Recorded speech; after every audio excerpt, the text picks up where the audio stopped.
In this video, I would like to demonstrate the capability of API Builder to dynamically create connectors from API definitions. And in that case, I'm using an API definition, which is located in the AMPLIFY Unified catalog. Consider this video as an extension to the SOAP to REST use case, because I'm going to extend that API and make it a little bit more user-friendly, because it makes sense not to ask the user to provide the location information directly. Maybe it makes sense to add an additional endpoint saying, hey, give me the IP address, and we translate that IP address into location, and then we'll get back airports to that location. And for that, I want to use an IP geolocation service, which takes in the IP address, and then it translates into location, and then we are getting airports for that location.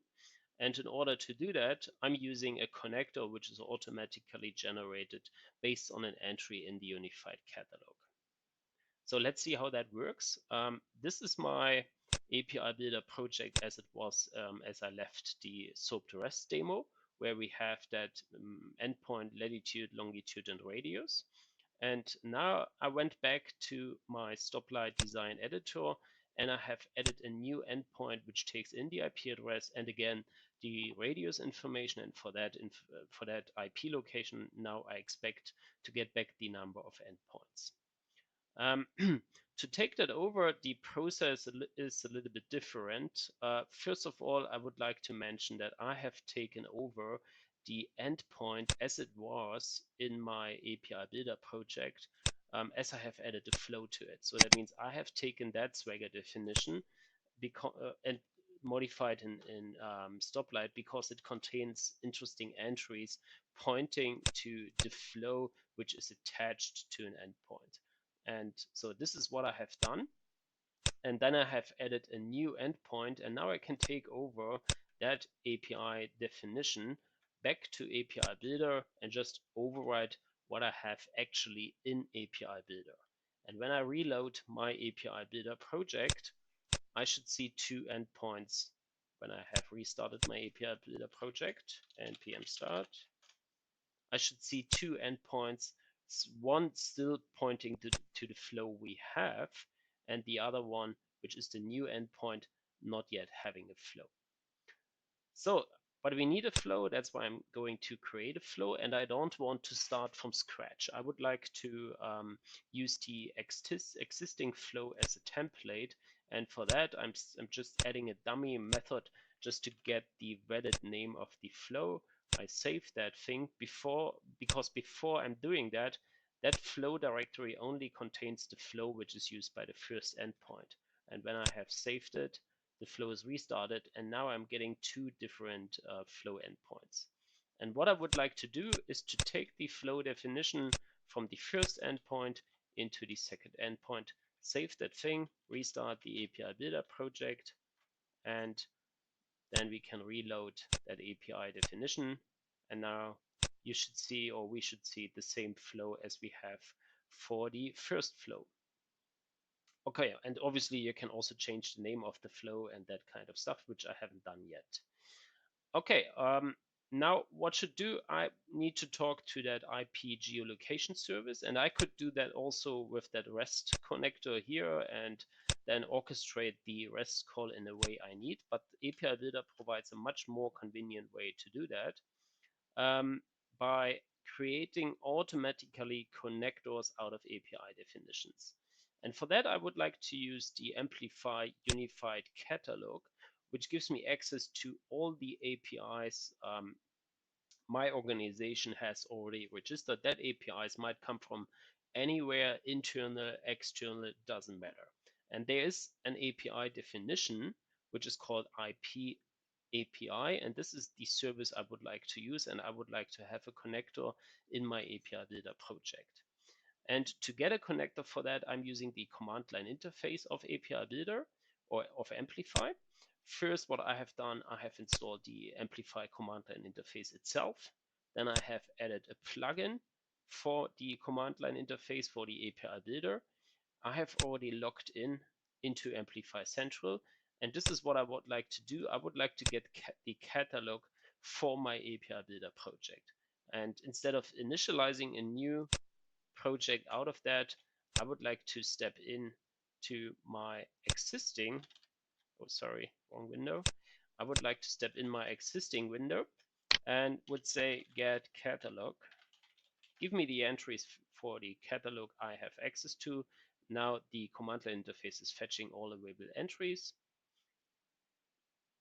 And if I would have, let's say, a pretty big number of APIs, I would go and search for IP, and then I'm selecting that API. And now the API definition and then image is downloaded into a special folder, which is Swagger. If I now go into that API Builder project again and have a look into that Swagger folder, you see this is what happened in the background.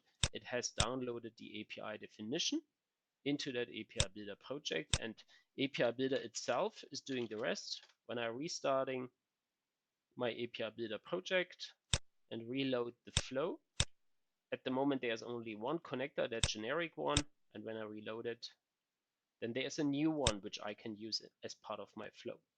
So let's wire that up and say that should happen at the beginning. And now we know that get location for IP. We know there is a parameter which is called IP params, and then we hand over the parameter IP address for that location service, and that should go into the location info field. This is location info. Yeah, why not save that? And now I would like to try that out to see in the console what happened in the background. And the radius is 30 miles. So execute that flow. Again, nothing seen because we haven't handled the response. But this is what I wanted to see. You see that the node is executed and it's writing the result into location info. And the location info, the result is that we get status, we get headers, and this is the important thing I would like to have. I would like to have data, and the data inside contains the latitude and the longitude. So, and this is what I would like to do now in my set SOAP message. So that means when this is successful, then I would like to modify. I need to be careful here in the background, not to select anything. I would like to say mustache actually has only access to the params, but now we need also to provide location info.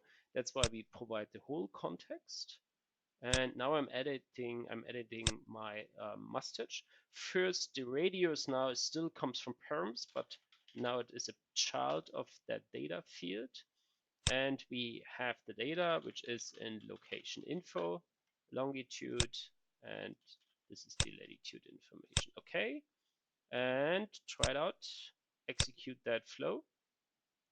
And it's obviously working. You know from the previous video that this SOAP service is a mock. That's why I would like to check in the background if this works, but no, it's not yet working. So that means longitude in my SOAP request and latitude is empty. And let's have a look what is the reason. This is written into location info. We have data. I think I missed that data part. So that means let me go back into that template, location info, and here we need to say not the headers, not this response message. We would like to have the data. Retry. Again, make sure not select anything.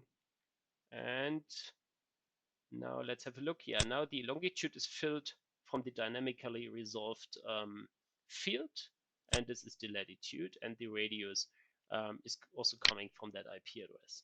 So now let's make one more thing to say when that location couldn't be resolved, then I would like to say, let's say location found. And here is the same. I would like to check if equals, let's say, the source is location info. And I know that this service is telling me as part of that field, let me check, of part of that field, status success, if the location has been found or not. So that means it is inside data, location info, data, and then there's a field which is called status, and that must be have the value of success.